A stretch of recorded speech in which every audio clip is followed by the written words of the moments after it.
Lydia Walter. Why East Coast Bowhunting Podcast? Because neither one of us wear pink camo. East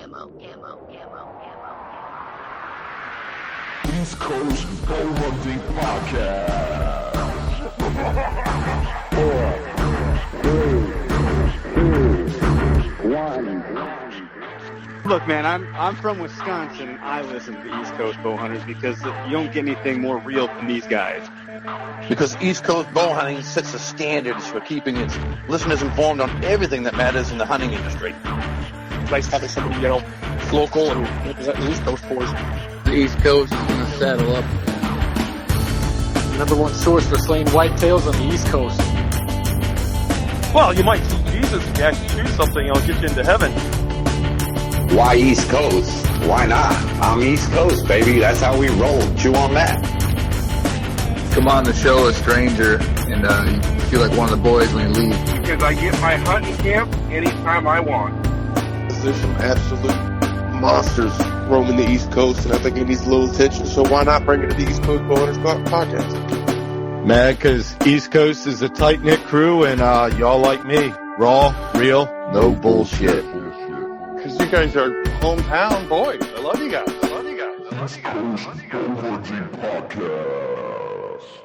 This is Kurt Geyer with Working Class Bowhunter, and East Coast Bowhunting Podcast is the only hunting podcast I'll tune into. To the East Coast Bowhunting Podcast, I'm your boy D-Rock, here with Trev, Ryan, and we're here in Des Moines at Iowa Deer Classic, and it's still on fire. This episode is brought to you by Shabim Brewing, the Hunter's Beer, 100 Demons, East Coast Hardcore Music, Trev's Euros for all your Euro Mount needs, Outright Hunting, the last bow hanger you'll ever buy, Death Wish Coffee, fueled by death, Ethics Archery, it's like steroids for your arrows, Nor'easter Game Calls, get 'em in close, Wild Edge Inc., the leader in mobile hunting, powered by Scranton Motors and Power Motorsports. And the show is presented by Working Class Bowhunter, not just a podcast, but the brand in the hunting industry. East Coast Bowhunting Podcast is here, as always, for new and old hunters by sharing our experiences in the woods through playing and slaying. What's up? What's up, D-Rock? D-Rock, what's happening? What's going on, Larry? Larry Mack in the house. Larry the Legend McCoy in our presence. That's crazy. Yeah, as old Steve-O would say, he'd say the man with the vest from the east, from the west, from the east to the west. Yeah, all over the place. Yeah. That's cool, man. Well, thank you for taking time to jump on the show, man. It's definitely our pleasure for sure. Hey, no problem, man. Anytime. I'm more than happy to be on. It's been a busy show out there, and it was good to see y'all here in Iowa. Appreciate that. It was a long haul. The land of the giants. Yeah. In every aspect, too. Yeah, exactly. Exactly, yeah. So let's actually, in the break of this, in between podcasts, we actually went up to the buck competition in the top. Oh, I didn't want to leave. Right? I just wanted to keep walking back, because it was just some giants, and it was just, I was blown away. This is the only show because you have Big Deer and Adam and Eve put a booth right next to yours, right over here. I'm writing that down. So let's cut into it, man. Tell our listeners who you are, where you're from, and where we can find you. I'm Larry McCoy. I've been in the industry for a long time. I guess television was my segue into the industry. Back in the day, a buddy of mine named Jeff Simpson and we started a show that was involved with Heartland Bowhunter. I guess back in the day through the first 3 seasons, and Mike and Sean. Michael Huntsucker and Sean Luchtel, they were very good friends of ours. They were little bitty tykes at the time, but they used to come to me and my stepbrother Ty Easley and show us footage, and they kind of had the passion for the outdoors and bow hunting alone too. And now they you've seen what they've done with that program as well. So just good buddies, and it's just been that's where everything started for me, and then from there it just kind of started as I ventured off. Elite Archery was actually one of the first companies to take a chance with me back in the day, back when Elite was really nobody. And how long has Elite been around? Elite has been around for probably 12 years, I believe now, altogether. Yeah, but we've been And still kind of a baby, but a dominant one. Yeah. You know? For real. Big baby. You got a big baby. But no, yeah, it's and it's grown. It's been awesome to be on that journey with them and the outdoor group as a whole. Because when like I was saying earlier, as things evolved, I'm just an old hillbilly from the Midwest, and Elite was they spent money on us actually wanting to be involved and cared about some of the input that we had, and so I kind of took that to heart. So I felt loyal to them, and just stayed shooting the brand, and in the interim I was out hunting and doing whatever what bow hunters do, going out and trying to swack something, but anyway, I started freelance videoing, so I videoed, with several, great production houses as well, Sub 7, got great relationships with guys over there, I've had some long-lasting partners and still have them today, so, yeah. That's really cool, man. Yeah. That's really cool. Definitely put a stamp on the industry in it, and just watching us, we're definitely big supporters, and just watching your shift grow. I mean, even starting from Carbon TV and making the transition, obviously, to Hunt Channel, I think it was. Yeah, right? Yeah, we did that. That was like a glimpse of that. Yeah. And then, boom, all of a sudden, Sportsman Channel, like, whoa, out of nowhere, too. Yeah, on the Sportsman Channel, they're great partners for us as well. We're on Tuesday nights as of right now. I record every episode. So, it's... I'm a working man, Respect the game. Our YouTube channel's starting to grow as well. We're really putting some gas behind it, and a lot of people don't know that I'm one of the few people that actually work in the industry as well. What I mean by that, from a manufacturer perspective, so... Can you dip into that a little? Yeah. The outdoor group, we own 9 brands, and I was actually on an elk hunt in Colorado, and Pete Crawford come up to me and handed me a binder. And I was like, all right, what the hell is this? I was like, dude, he handed me a binder. I'm here to film, I'm like, crap. What, I got homework? and no, I opened it up, and there was a bunch of states all color coordinated and stuff. And he said, I want you to be a sales rep. I was like, what?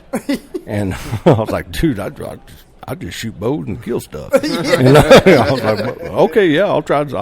So I kind of had a territory and started off there, and then I've just been with the outdoor group since. But the reason why I was with Pete is because they started a show. We started a show called Respect the Game, based on my experience through producing television or content. I guess we developed a show to kind of show our products in use, in the field without saying, hey.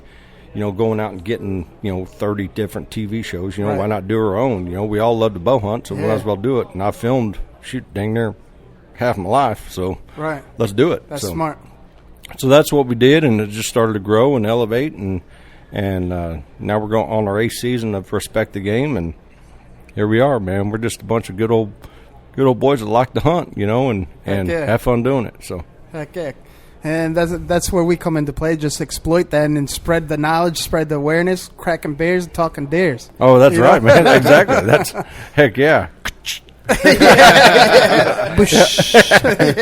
Shabeen. We're actually sponsored by Shabeen Brewing Company back home. So cool. Unlimited beer. It could be dangerous, but it usually pans out all right. Cool. Yeah, and you know what's so odd to me is because I'm from Missouri, and well, it depends on what time of year it is. It's either Missouri, or Misery. Misery. So yeah. We got I got family out in Missouri. So. Yeah. So. But no, a lot of people don't know that the outdoor group is based in New York, in Rochester, New York. So all 9 brands are underneath one roof there, and they do factory tours. So if anybody's listening to this podcast, did you just say doo-doo? They do. Oh, nice. They do. That was great. Sorry. Yeah. I'm a clown. Hey, dude, when somebody makes a fart sound, you have to laugh. Oh, yeah. Dude, you look around, everybody's smiling. So outdoor group at Rochester. Sorry to cut you off, man. So that makes them East Coast. Yeah, makes them East Coast. That's right. Yeah. So yeah, anybody listening, call the factory if you're interested in how some of the stuff's made. One of the cool things that we do is we invite the public to come in and take a factory tour, see how these products are built, and we're proud of our facility, proud of our workers, and want everybody to see it. So that's awesome. That's we're definitely going to have to make a trip up there and bring it all up and down the East Coast. I mean, we have connections and people from Maine all the way down to Florida, so we're just really trying to get everyone connected on the same side. Like what you were talking about earlier before we hit the record buttons. Yeah. About being on the same side and exactly, man. Getting people together. Yeah, we're all hunters at heart, man. I love talking hunting with folks. I sat in the booth today, and it puts a smile on my face whenever you see a guy bring his son in there and they're whipping out their phone, showing a picture of the deer. It's awesome. Yeah, it truly is. Isn't that the best though? And that's what's so great about the hunting industry is just everyone's just very embraceful, right? Yeah. Especially a show like this. This is their first time here, Larry. Oh, really? Yeah. Blown away by this. It's game changer, life changing. Because we all live in Connecticut, and here I am. It's been a long trip, and we're fairly new. Started opening day September 15th in Connecticut, opening day for deer season, and we just kicked it off. And I always told them the stories. I'm like, just wait till Iowa, because I was born here. Yeah. And they're like, yeah, okay, D-Rock, whatever, because it almost sounds like a made up story. But everything's true. It's like, wait till you meet Larry and the boys, and it's like, watch, it's going to happen. Then all of a sudden, smack them in the face. Here we are. Yeah. So, it's insane. It's something totally different. I mean, obviously, you've been on the East Coast, and you've seen it. It's a whole different world. And I've been only as west as Pennsylvania. So when we got past that, I was blown away. My jaw was on the floor the whole ride out, and there's just deer everywhere and the ag. And I'm thinking to myself, how the fuck do they kill deer around here? It's totally different. Yeah. And then on the same point, I'm like, but it's actually pretty easy because it's all ag food. And you know what I'm saying? But it's totally different, And Yep. I'm blown away. Even the show and how many people come to the show and the big deer and the people. Everybody's so different. Like back home, if you bump into somebody, they'll spit in your face and not really, but they'll look at you and call you an asshole.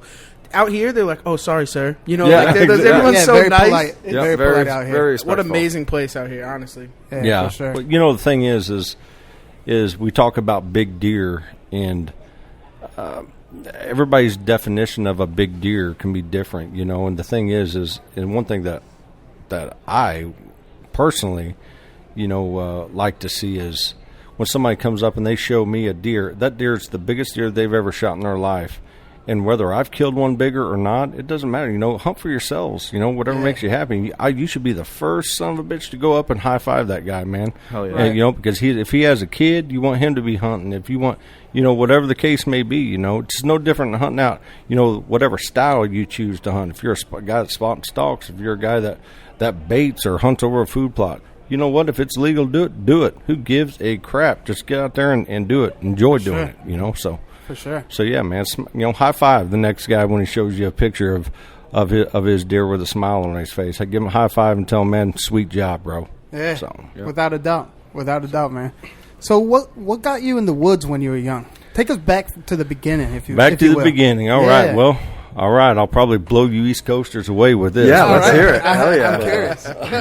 My granddaddy and my whole family, we've always kind of had a hunting in our family, whether it wasn't necessarily archery hunting. I kind of took that on, but, it's all the way back to just squirrel hunting and running. My dad raised coon hounds and beagles. We went out coon hunting. We treed coons about every fall, and, I mean, it was just a way of life for us, and deer season came, and, the whole family that I hadn't seen almost all year, boom, they all get together, and there's always that one house. Everybody goes and eats breakfast or whatever. Next thing you know, you got 15 deer standing there, 8 does and 3 forkhorns, and just hanging in the tree. And you're like, man, this is awesome. I love it, man. Yeah. So but that's pretty. So it was always just, I just kind of took to it and started. It's just in my blood, I guess. That's the way I look at it, and that's actually.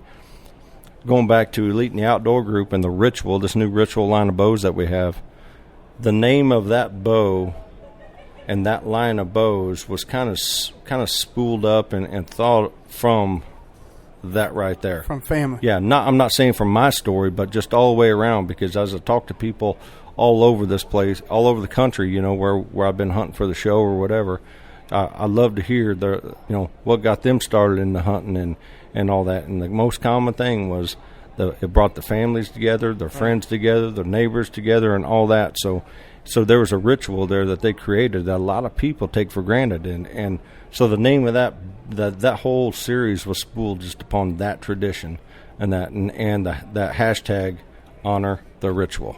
That's dope. That's dope. I love it. So, yep. So can you go little history lesson there from from the media room from the media room at the Iowa Deer Classic. That's great. So if you would, for our listeners out there that aren't, go ahead, take a little swing. No, go ahead. Break down the different model types of rituals that you have now available. Okay, I'll do it in order in which they came out and Perfect. kind of explain a little bit of how it transpired. First of all, we got some outstanding engineers up at the factory, and they came to us with this cam system. It's super efficient and stuff. And we're blown away with some of the readings they were getting, and as far as how efficient the bow was, because the response was out of this world.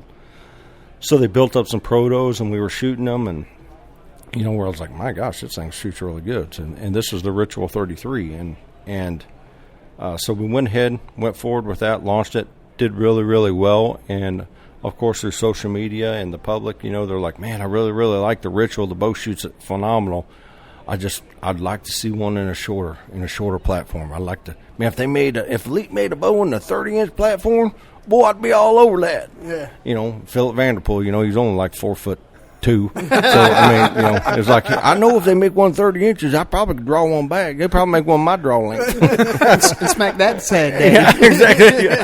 Yeah, boy, I could kill a big old sad daddy with that thing. I'll tell you right now. You must practice that. Yeah, I've been a lot of hunt camps with Philip Vanderpool. But yeah, that 30-inch ritual. So we listened. We listened to the folks. The engineers did, and we built a Ritual 30, and so back in September, I believe, we launched that bow, and Philip was able to kill a really great deer in Nebraska, and I killed one right there following in Montana with it, and it was received really, really well. So the consumer asked, but I'll be damned if as soon as we launched it, it was doing really good. Social media started blowing up again. Here we go. My gosh, that Energy 35 I've had is so awesome. I wonder what a Ritual 35 would be like. It'd be so awesome if they did that. If they had a 35-inch Ritual. That's right, a 35-inch Ritual. That was my Elite plug, by the way. There you go. Yeah. Shameless plug. Yeah, exactly. So anyway, all these comments kept flowing in. The engineers, they came up with this with a platform that, I mean, it's a great crossover bow from a hunter to a guy that wants to go shoot 3D. It's just, and the bow, we launched it at ATA this year, and it's just been outstanding. So now we have a Ritual family of bows that really a bow for darn near everybody out there. So if you like to bow hunt, if you haven't shot the Ritual, just go to your local shop, shoot it. And see what the experience. It's an experience. Elite is known for a relaxed shot. There's a lot of great bow manufacturers out there, and all seriousness, I mean, I don't want to say, hey, Elite's the best bow out there, because there's a ton of great bow manufacturers out there. But do yourself a favor and go shoot them all. Right. Number one, and then go shoot an Elite. It might be the bow for you. It may not, but if you don't shoot it, you never know. So just go to your local shop and shoot one. You'll see for yourself. You're going to leave with it. Yeah. We know that trick. The best part is if your local shop doesn't have one, Elite will definitely ship one out, no problem. Yeah, well, that's the thing. There's you can order an Elite online as well.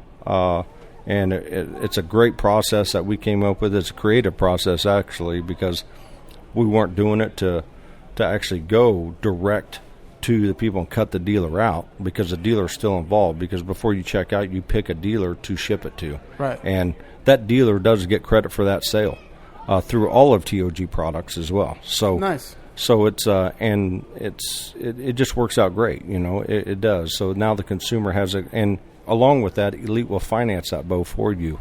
Right. So right. So nice. It's a cool thing if you only if you have good credit though. Yeah. Hey, you guys shouldn't have told me about this. Now I'm going to end up getting one. I didn't know about the financing. Yeah. He's like, Tim, I'm on Credit Karma right now. What's that crap score got to be? He's like, crap, I'm right on the edge. I'm like pink. I'm not on the... That's real talk, too. I think that's great that you do it direct to the dealer, because then you're keeping your dealers involved with what's going on, or a dealer involved with what's going on, and then they can go in there and potentially get other products. So then you're keeping a full circle and just spreading it along to everybody. Yeah, I think that's a great thing. Yeah, exactly. Well, the thing is and honestly, the dealers, there's dealers that have used it absolutely love it, and the dealers out there, if they're listening, and they haven't tried it and they have questions about it, we'd be more happy to explain it to them. Call the factory, because in no way, shape, or form are we trying to cut out the dealer, and we want them included. All we want to do is make it easier for somebody to get an Elite bow in their hand. And it's actually clever, because if it's going straight to their dealer, then that dealer can set them up correctly and fine tune the bow Correct. for them. Exactly. So this way, it's kind of like a catch-22. So this way, your product goes at its best quality. Yeah. Right to the consumer. Yeah, so exactly. Fail-safe. So it's a great program too. Like I said, for the consumers, they can go on, because let's just face it. $1,000 bows, steep by the time you get set up. You got $1,500-$1,600 wrapped up in a bow. $2,000 depending. Yeah, and you start to that's a lot of money. So to have an option to go in and finance that, I think it's pretty cool, and also include your dealer in the process. Perfect price Absolutely. for a Mexican. So yeah, I'm Mexican, if you didn't know. All right. Yeah. Well, my name is Lorenzo. Lorenzo. Bienvenido. That's cool. And you know what? I encourage you guys to actually go on the Elite website, because I've been shopping and trying to see what my options are. The website itself, you kind of build your own bow right then and there. It gives you every option imaginable to the bow. Mm-hmm. Like right down to color schemes, draw length, everything. Yeah, I've gone on there and messed around. Dangerous place to be. Yeah, it's not a good place to be. I went to the financing. He's like, did you? No financing for Mexicans. Sorry. Well, that's like when the Synergy came out. I did that same thing, and I was like, no, I really don't need a Synergy. I go down to the local bow shop. It's a wrap. It's a wrap. And they'll be like, oh, you really should shoot the Ritual at Iowa. And I said, no, I'm not touching it. I'm not looking at it. I'm not going near it. They got it set up over there. No, don't even start with me. Yeah, it's and that trailer's busy, and that's one thing we did do. We have an Elite trailer here with the Target, and we've got some Rituals, the whole Ritual platform set up, or we even got some left-handed Rituals up there where people. And even a giveaway. Yeah, we about had to give one left-handed guy CPR, because he's like, "Do you have a left-handed one?" I was like, "Yeah, we do. You want to shoot it?" He's like, "Oh my God, I can't believe I've never even seen a left-handed Ritual." I was like, "Well, we have trembling one here." and stuff. Yeah, like we have one here. Let me knock the arrow for you. That's fine. Not even that, but there's $25 Elite sweatshirts over there. Yeah. I grabbed mine on the walk by. Did you? Yeah. Scoop. Yeah, man. I'm actually gonna. I need to invest in those DCaps that you got going on over there. That video, I had to share it. Like I shared it. Must have been like 3 different websites or platforms, because just the popping heads. I was like, yep, that's what I need to do. Yep. Yeah, it's funny. A lot of people are like, "Oh, turkey hunts, they don't do too well on TV and all this stuff." I'm like, "Well, man, ours do. Ours do. I just love hunting. Period. I don't care whether you shoot them in the face with a shotgun, whatever. They're the smartest yet the dumbest birds on the planet too. Yeah. At the same time, they'll make you pull your hair out or just do it exactly. Read the script and but Well, when they come into full strut and you see that head change go, they are the ugliest things you've ever seen in your life. Oh yeah, without Especially when you see them up close. You know, so I just decided to cut their heads off, cut the ugly part off. You know? Delicious. exactly, you know?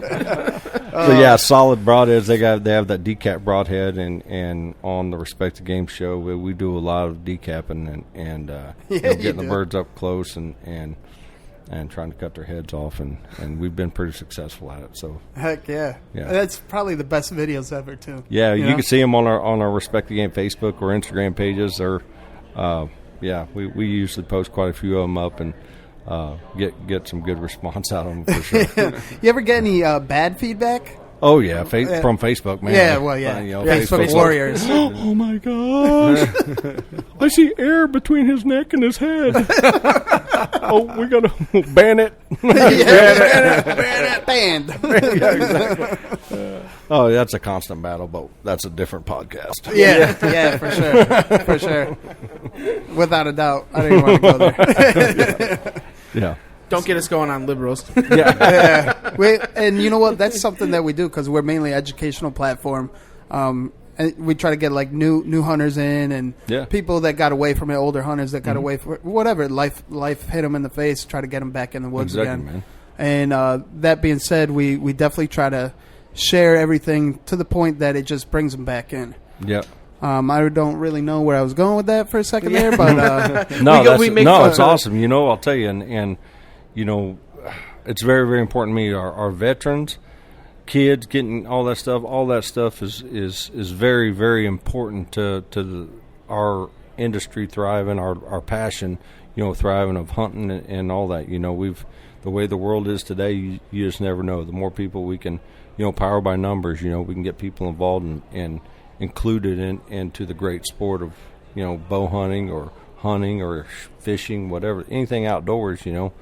It's it's very, very important so it thrives. Yeah, and it just clicked what I was talking about, or leading to anyways, is the anti-hunters or the nons. Is they could contribute too. They want to really stop a hunter, go buy up all the tags. Yeah. You know? Get involved. You know? Buy hunting licenses. That's one less hunter that's available to get a hunting license. Or not even just a conservation duck stamp. I mean, that goes to conservation. I mean, do something. Sorry. I'll go down a bad. I was like, his face is turning really red right now. I was like, okay, we struck a nerve. We struck that nerve. Yo, D-Rock, what's up with your boy? I was like, why is there a hole in the drywall? Oh, that was from the last podcast.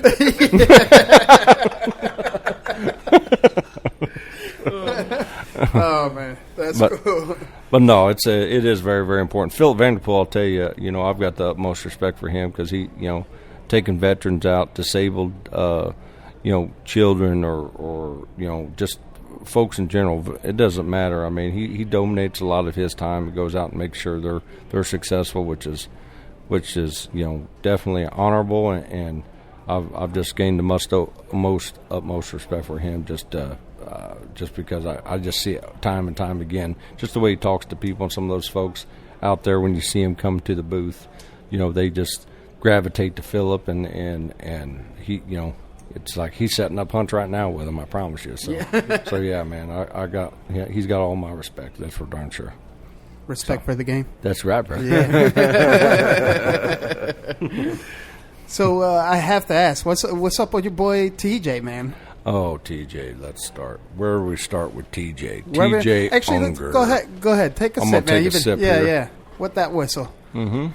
Sorry, I keep on cutting you off as you grab your soda. No, that's all right. No, we're good. Oh, TJ Unger. I don't know what's up with TJ. I don't know. He's probably got 2 field mice or something stuck in his barn he can't freaking catch because he sure can't kill anything. No, I don't know. TJ. We love him, by the way. So TJ, I love TJ. TJ is such a good dude, and he's probably, there ain't no telling what TJ's doing. I wish he was here. I know that. Yeah, TJ, for sure. Are you listening? Because hint, next year, Iowa Deer Classic. But no, be there. Yeah, be there. But no, he he wasn't at the NWTF show either, and yeah, it kind of broke my heart a little bit because it's always good to see that smile, man. That story, right. TJ's story is phenomenal. It is. You know, just his comeback. I was so honored in Montana this year to have him in camp, and you know, his kind of first trip back up to the tree to bow hunting and stuff like that. It was a pretty cool time, you know, because after his wreck and all of his rehab and getting back after it, you know, he was pretty determined to make that happen, and blessed to be able to do so. So it was just awesome to see, and he was able to shoot a deer out in Montana, and I know, that was so cool. Yeah, it was pretty cool. So I'll tell you what, man, we were in Nebraska, and what people don't know is it was a back-to-back trip, and TJ and Brady Miller were hunting. This is no kidding. I'm going to tell you a story here. And I was like, we were getting trail cam photos of this buck. And Ryan and I were going to go up, and Ryan was a producer and helps produce Respect the Game too. We had just filmed a spot and stalk. Paul Biggs, our main producer, had shot a whitetail, you know, spot and stalk in Nebraska.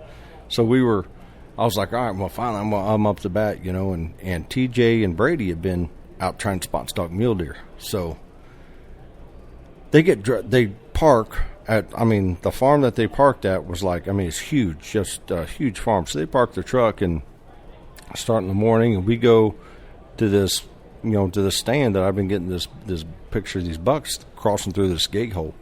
And I was like, all right, man, we're set up awesome. You know, tonight we're sitting there, and we sit there for about an hour, and all of a sudden we hear this. I was like, dude, Ryan, I heard some guy laughing. I'm like, dude, I just heard somebody's laughing. They're like, nah, bull crap, whatever, you know. And then I was like, I heard him laugh. I was like, sounds like TJ.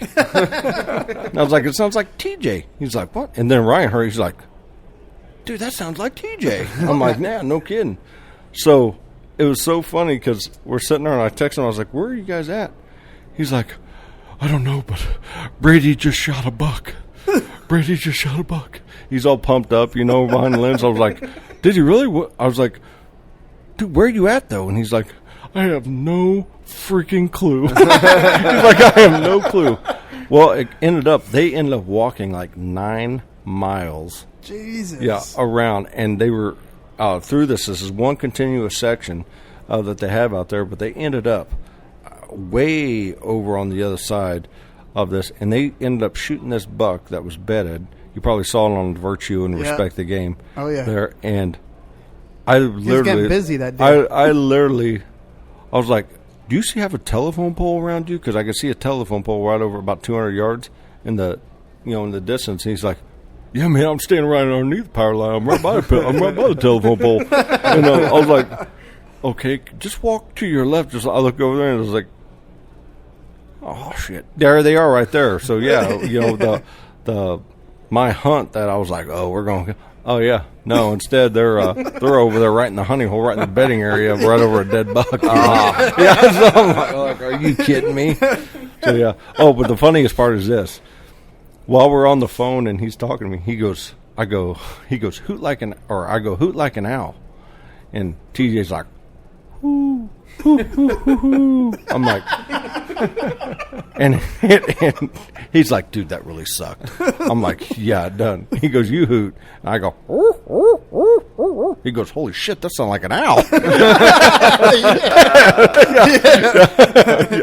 Yeah. And I was like, step out. And he was like, yeah, you are there. So we got down and went over there and high-fived, and everything was super, super happy. I drove my truck back there, and we ended up getting the deer out for Brady and them, and saved them a heck of a walk back. Yeah. So yeah, it was a really cool experience. So. I would have just been like, no, I'm nowhere near you. I don't know. Just let them drag it all the way back. Yeah, exactly.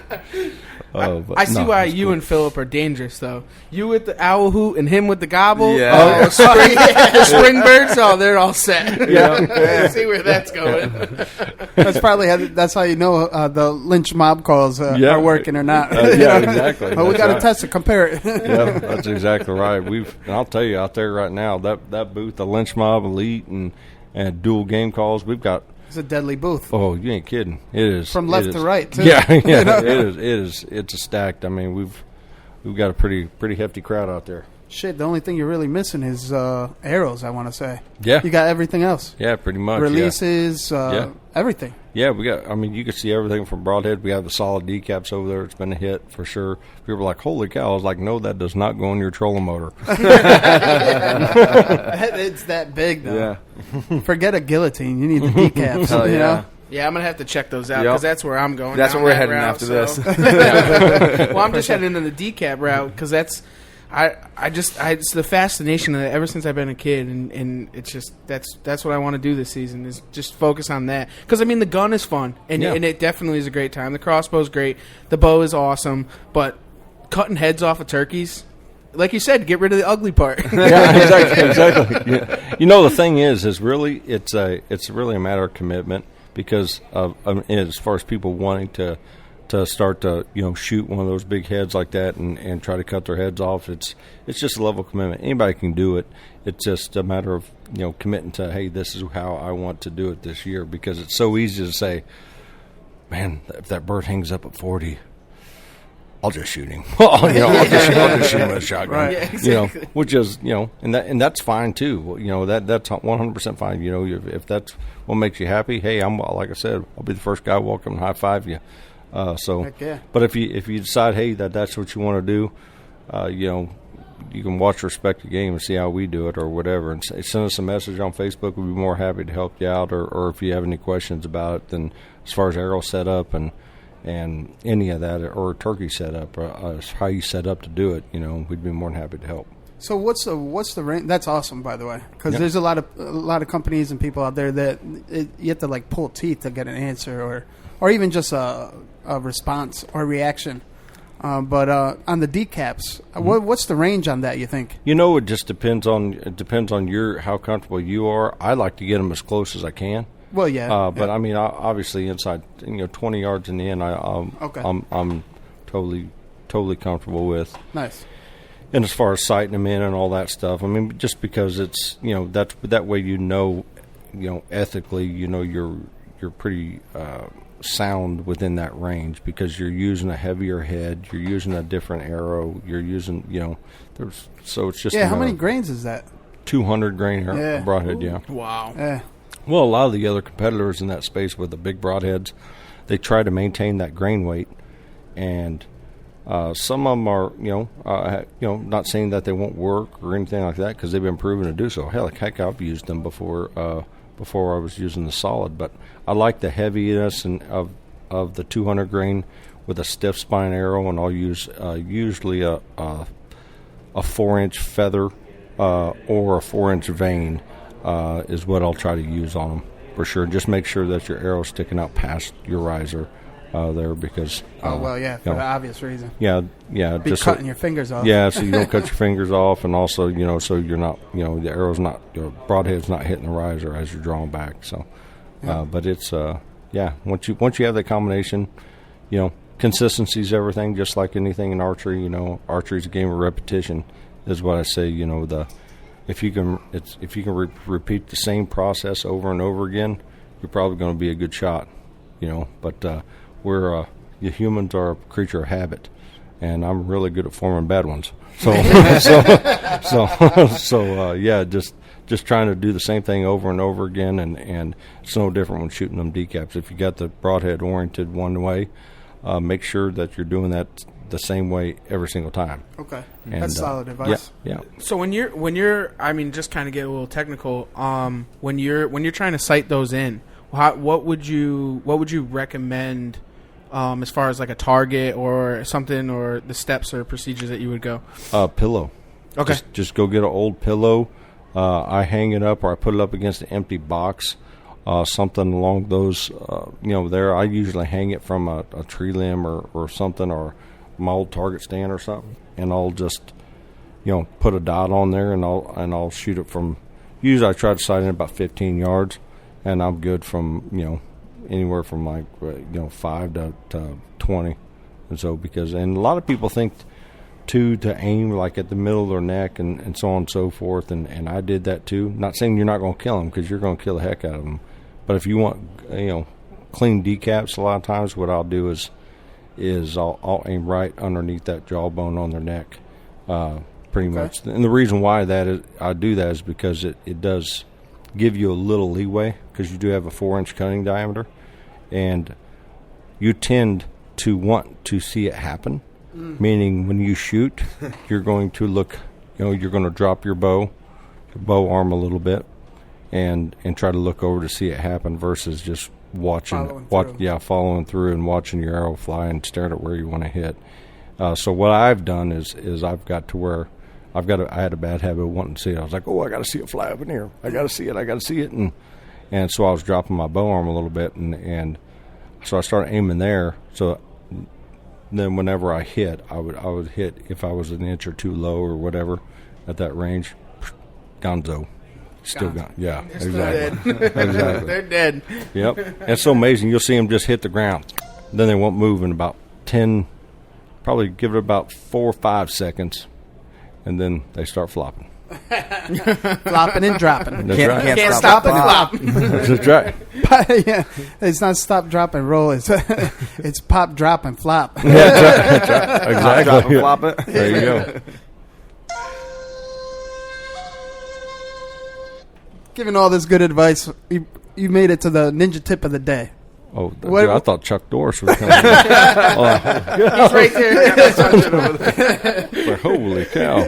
Where's he at? Old Chucky. Old Chucky. The look on your face was surprised, like, what the hell is he doing? I was like, holy. Oh, yeah, you got to see this. Yeah. For our listeners right now, Ryan is pulling out his Chuck Norris camo hoodie. Holy cow. Dude, I've got to kill a deer in that. That is awesome. Is that sick? Dude, that is. Here, Ryan. Trev's got one to show you, too. I think it's in Wild Edge. Is it? That is it's awesome. behind me. I got it. There we go. And then Trev's got camo Rambo hoodie. Oh, my gosh, dude. 2 of them. Yeah. Wow. Wow, you are not going to believe what I am looking at right now. Unbelievable. Dude, we just stunned Larry. Blast from the past. Right there. They do first blood, not me. Not me. They do first blood. Oh, man, this is a fun episode, man. I haven't laughed this hard since, like, last night chilling with WCB. Boy. I even yelled at Kurt. I'm like, where's Larry, man? Would you forget to contact him? What's going on? Adam and Eve just kicked in. Someone's got a smile on their face. My face hurts from laughing right now. The family bathroom's right next to us. The air dryer keeps kicking. Is it the family bathroom or the family making bathroom? Whoa. The baby making room. Yeah. AdamandEve.com. Booth 302. Yeah. At the Iowa Deer Class. Yeah, exactly. Oh, man. So, Where the big bucks.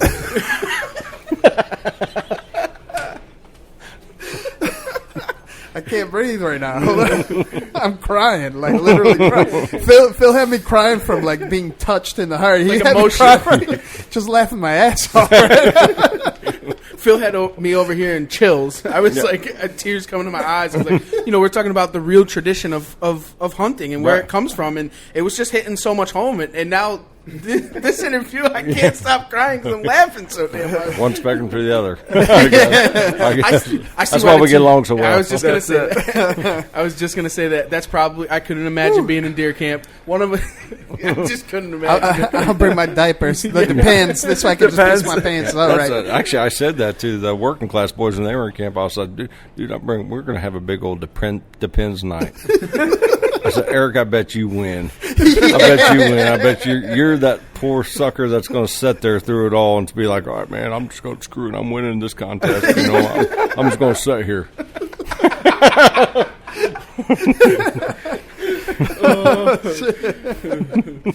He's going to like that one. Yeah. Oh, yeah, I'm sure he will. All right. So getting back to it, the ninja tip of the day, the best advice for anyone outdoors or a bow hunter, whatever comes to mind first. Oh, well, I'll tell you, one of the most, when I do calling seminars and stuff at some of these events, I tell them a trick that I use a lot of times when I'm calling deer from a tree, and they're like, you do what? And yeah, so I take a Ziploc bag and I fill it full of leaves when leaves start to fall, because trying to capture a deer scent when you're calling, or a sense, I guess, another sense whenever they hear a call. I don't know. There's a lot of listeners out there who probably be able to relate to this. They hit a grunt call, and the magical game of chess starts. That deer stops. His ears go forward. He's looking your direction. You're like, holy crap, does he see me? Or is he looking through me? What's and it's just literally just standing there for what feels like hours, but it's minutes.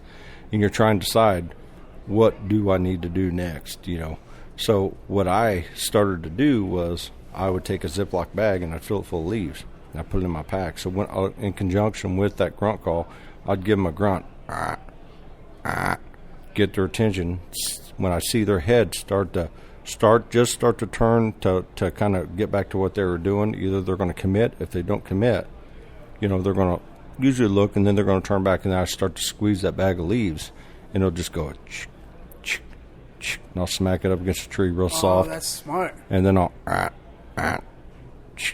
you're capturing that another sense. So now they're going from hearing that to looking more down on the ground. Right, looking for the walk. Exactly, and sometimes, it gets them killed. They just get curious enough to where they'll come in within that range, looking around, trying to get downwind of you, or just curious to saying, I know there's another deer. I don't only heard him say that. I heard him walking. Is he walking off? Is he walking towards me? Whatever. So, so that bag of leaves trick, and I've had, I don't know how many people came up to the booth. Man, I used a bag of leaves this year. I was like, yeah. Did you use Ziploc? I was like, is it Ziploc or Hefty?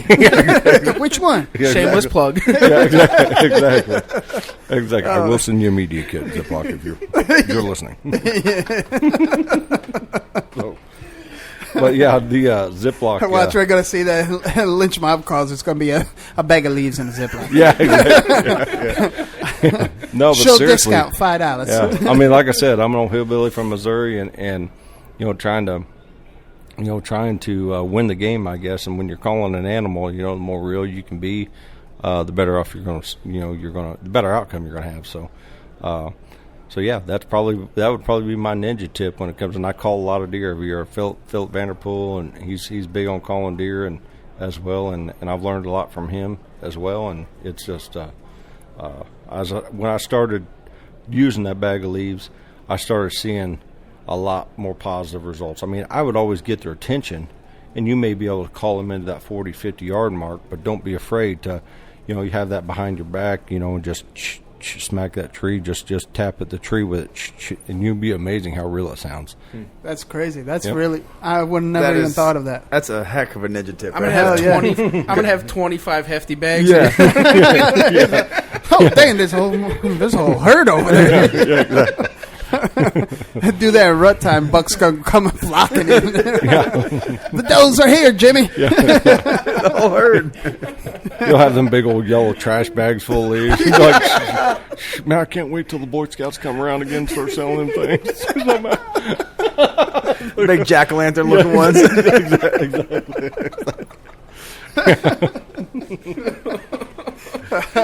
But yeah, that's my, in all seriousness, that's my ninja tip. I do that all the time, and I like I said, it works for me. I talk about it in some of the calling seminars that I've done in the past, and it's been resonating. It's pretty cool to see people, though, in all seriousness, come by the booth and tell, talk about their experiences using that and some of the stuff, that techniques or whatever that we've talked about, in the past, and how it's worked for them and stuff. So it makes me feel pretty good to be a part of that. Yeah. Or at least be a part of that hunt, Yeah. So that's awesome. Solid ninja tip for sure. Yeah. Hit it.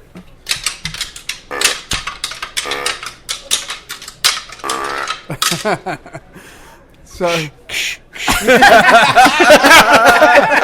perfect. Here he comes. Yeah, and I do that when I'm rattling too. Yeah. By the way, I'll make some noise rattling or whatever, because a lot of times too, if you rattle like that and then you see a deer, walking across or the field, you got his attention. A lot of times that'll close the deal. Don't pick up the horns again. Mm-hmm. Just hit that, and then you can just tickle those horns together. And a lot of times they won't come in so curious. they'll come in really more looking for a fight. Right. I just want to time out for a second. When he rattled the antlers, the look on your face was, "What the fuck are you rattling over there? Those aren't antlers." He brought baby antlers. He was tickling them together. No, I'm just playing. So those are Connecticut antlers. That's a big buck. Yeah. I was just being funny. So, Larry McCoy, what rattles your antlers? Like, what gets under your skin in the hunting industry? Oh, honestly, I'll tell you, I've got an issue with social media. Social media, and you probably hear this a lot from folks too. But we're all hunters out there, Everybody starts, a certain, if it's a deer, if you shoot deer, you're happy with it. Be happy with it. There's people out there that have big chunks of ground that they can manage and do. And I 100% support that. I think that we should be supporting that and doing that.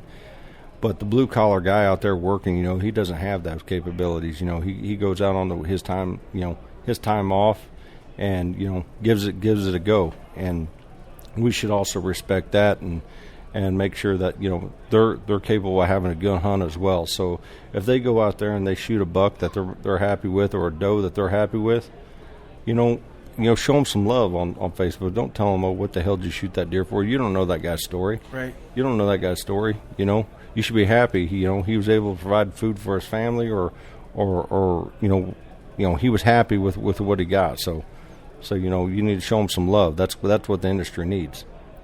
So that if out of everything, it pains me. I'll tell you a quick story. I saw on social media a girl, a 13-year-old girl, shot her first deer, and it was a 7-point legal deer in Missouri.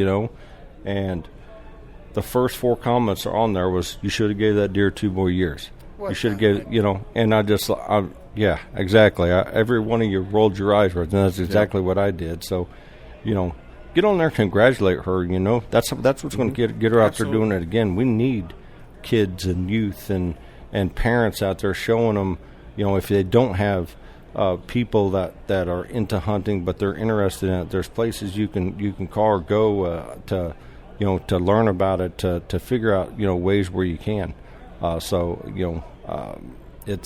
But yeah, that's just supporting people, other people in the industry. I think so. A big plus in my book if we do more of that. So I think piggybacking off of that is that, like, people, they forget where they actually came from. That they started by shooting small bucks and does and this, that, and the other thing, and they forget that those young kids, and that's what makes it hard in getting the next generation involved, is because every time that they do something, there's a negative aspect put on them. Like that poor girl shot that 7-pointer, like, that's not good. Like, we need to band together, and we need to show her that that's a positive, not a negative, exactly. And that's going to drive the younger generation away from it, because I know when I was younger, I didn't pass deer. You don't know how to kill deer if you don't kill deer. Right. And how if a 200-inch walked out in front of me, I wouldn't be able to shoot it because I'd never shot a deer before. That's the thing. Well, that's the thing. If you're a deer hunter or want to be a deer hunter, everybody wants to shoot the biggest buck in the woods, a 200-inch deer, whatever it may be. I mean, I don't hardly even score my deer because I hunt for myself. Right. I hunt for myself. I don't, and not if you like to score deer, that's great. I support it. I'm just saying that Lee Lukoski, when I filmed at Lee's place, Lee and Tiff, back in the day, for a while when I was working with Sub 7. And Lee told me, and Lee grows big deer. He's capable, he does that because he's got the ground to support it. But he's a huge advocate. What people don't know about them, too, is they're some of the hardest working people I've ever seen in my life, as far as going out, hanging stands, doing the work that it takes to not only manage deer and do that. And they get, they've gotten a lot of slack over, all they do is they just want to kill the biggest deer or the deer they pass. Well, they can do that. But they didn't start by doing that. Just like you were saying. And Lee told me, he said, you know what, the thing is if people enjoy doing what they do and they're getting out of their property what they feel like, then great. If you're getting a trail cam picture of a group of deer and there's one deer out there that stands out to you and he's a mature deer but it's the biggest buck on your property, and you successfully harvest that deer, great. That's what you're out to do. You should high five them. You should feel good about yourself. That's a tough feat because not every deer is going to get to 150 inches. Exactly. Or 130 inches in some cases. And, whatever. Not every deer is. There's, they could be 5.5, 6.5, be 120 inches. So it's just, the thing is hunt for yourself, Go out there and hunt for yourself and try to elevate your game, every year as you reach that goal, set another goal, and do. Maybe it takes 2 years to do that, but you can kill a doe or two to put in the freezer or whatever the case may be. Yeah. Just to kind of elevate your game because, the deer do have to get of an age, to where they're going to support the antler growth and all the other stuff, but they also have to have their genetics and all the other things to make it work. So, big bucks just don't, they're not, they just don't, 200-inch deer is pretty hard to come by. Let's just face it, Right. Although, me doing television and all that stuff, trust me, when I tell you, if you see big deer shot on our show, we hunted our butts off for them. Yeah, you did your homework. Yeah, exactly. We hunted our butts off for them, and we didn't just show up to. I mean, we went out, we may have glassed that deer, or even been hunting that deer for weeks, months before you actually get to to be able to document that to kill, and then finally you have to have luck. Luck's got to work on your side as well, and most of what you see on our show is hopefully majority of that story and it coming together to where because there's a lot of effort and time that gets put on there. We don't get put on deer. We go out and hunt them. That's awesome. Yeah, that makes the show more real. Yep, you know. Right.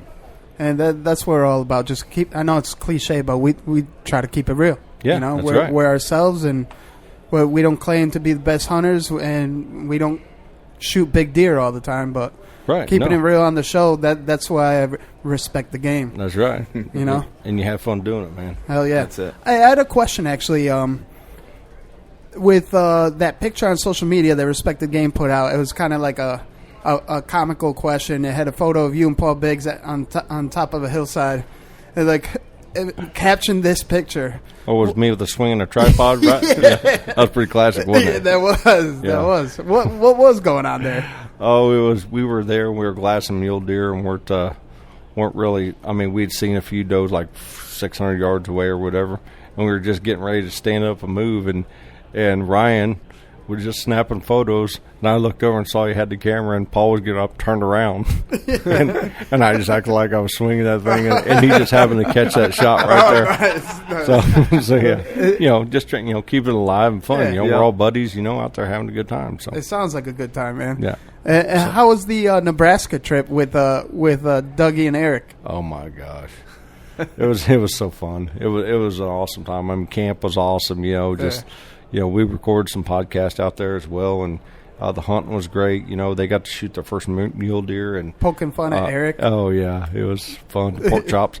Yeah. He got out of the truck, and I thought, "What the hell?" Actually, I started singing from "Let's All Go Down to Doomswalkers." So we were singing that the whole trip. That's what I kept singing. And Eric being Eric goes, "What the hell song's that?" That's Eric. Dry as fuck. Yeah, exactly. So he actually Googled it. And then he's like, "Dude, that guy's got some awesome chops." I was like, "See, now you got it." Catching on. Yeah, exactly. You'll get it. Yeah, exactly. So the whole weekend and whole week we were there, the whole camp. Eric goes, he went, "So go." I caught him humming it a few times, and he started singing. I was like, "I got you." Late tonight, I'm going to call him out on that. I'm going to be like, "What's that song you were singing with Larry?" No, you just got to start singing the song. Oh, yeah. While we're recording tonight. We should just hum it. See if it catches on. Yeah. We'll hum it because we'll blast some podcasts at the Airbnb tonight. Oh, so. Cool, man! That's cool. Yeah. Austin Chandler and Ross Bigger stopped up, so they're going to be there. Yeah, they came over with Booth, said hi, man. Yeah, they're cool. Great people. As well. Yeah, I just love the networking and the good people. It's just you got to do it. You got to do it. Just surround yourself around the good ones, and then this way you could kind of people see that and people want that, and it'll get them to want to get outdoors more. Right. You know? Yeah, that's what it's all about. You know, for sure. It's like going to the bar and with a bunch of girls, and all the other girls want to know why that dude is with a bunch of girls. You know what I'm saying? So if you're surrounded by good people, people want to know why you're surrounded by Usually he's good the people. driver.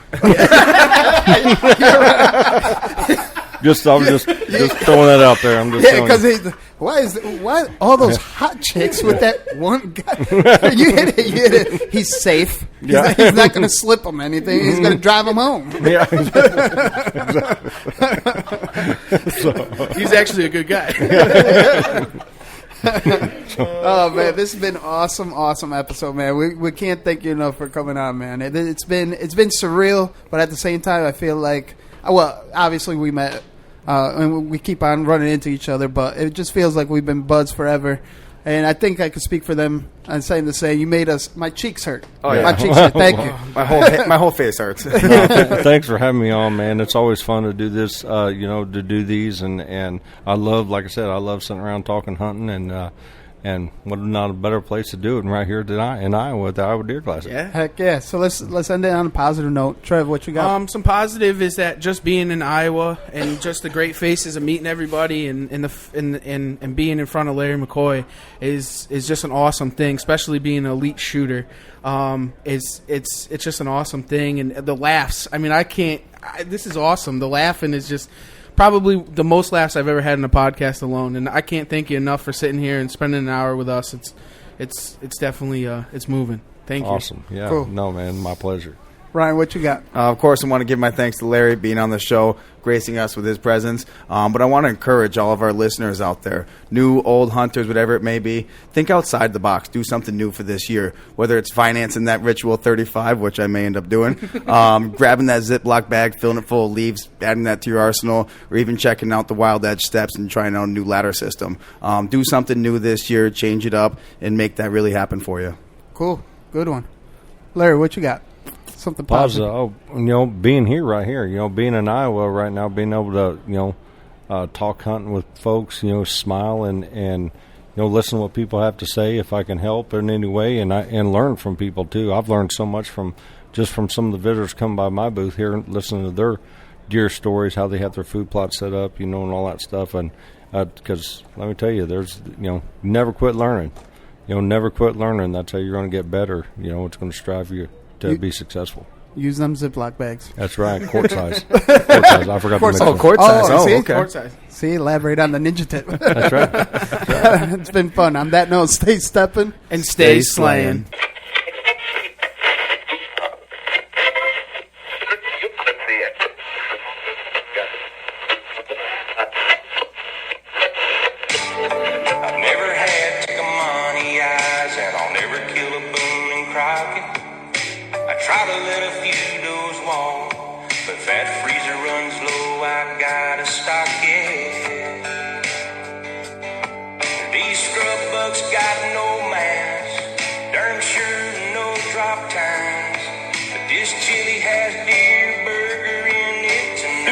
Podcast go straight to hell. Yeah. Speaking of hell, check out East Coast Bowhunting Podcast. We keep it real on the East Coast. First of all, I'm addicted to the show. I like that. That's cool. Full hunt, you live it, you breathe it. It's a whole different world. Just East Coast has a little bit more of an edge and a grind. It's a fantastic thing. You guys are fucking awesome. Well, number one is you guys like beer. I want to feel like I'm hanging with the boys. You're the guys that showed up. But I actually saw Jesus. Point where it is now, where it's insane. Let's get the fuck out of here. I just want to get the realest people possible in the industry. If you're not pissing people off, you're not doing it right. Nothing forced, all fucking natural.